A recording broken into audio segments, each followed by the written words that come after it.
The man was a pilot 6,500 years ago. One day, he suddenly heard a loud noise from space. It turned out his spaceship had collided with an unknown asteroid field. Although he quickly rushed to the cockpit to manually evade, the number of asteroids was simply too many. Under continuous impacts, the spaceship made an emergency descent toward a mysterious planet. However, just as it entered the atmosphere, the damaged cryo chamber violently exploded. The people who were sleeping inside were almost all thrown out. The main body of the spaceship hurtled toward a mountain peak. He, along with the cockpit, luckily avoided the peak and crashed 10 kilometers away on the ground. Fortunately, he was not in any immediate danger. He then put on his spacesuit and headed to the cryo chamber to check if the other half of the crew had survived. But all 30 cryo sleepers were found dead. Just as he was about to be overwhelmed by grief, a sudden loud noise came from outside the hatch. Then a pool of red liquid slowly seeped inside. Terrified, he quickly backed away. He rushed to the armory and grabbed a rifle. After fully charging it, he gathered his courage and opened the hatch. But the sight before him completely shocked him. The spaceship had crashed into a lake surrounded by jungle, and in the water, a creature was swimming behind him.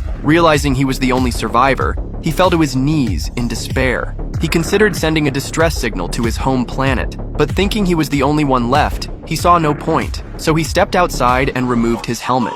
To his surprise, the planet had breathable oxygen. At that moment, he thought of his daughter. His daughter suffered from a lung disease and desperately needed the high salary from this mission for treatment. This gave him a renewed will to survive. As he pondered how to escape this planet, just then, the system detected a surviving cryo chamber. It also pinpointed the location of the chamber. Adam immediately set off toward the coordinates. On the way, he stepped on something. He looked down to examine it closely. He found many broken eggshells. At the same time, a roar echoed from afar. He realized this place was extremely dangerous. He quickly sped up and located the surviving cryo chamber. After opening the hatch, he carried the person inside out. He was shocked to find it was a little girl. He wanted to return to the cockpit immediately, but he suddenly saw something terrifying on the way. There was a massive bird-like footprint on the ground. Based on its size, the creature was at least 10 times larger than a human.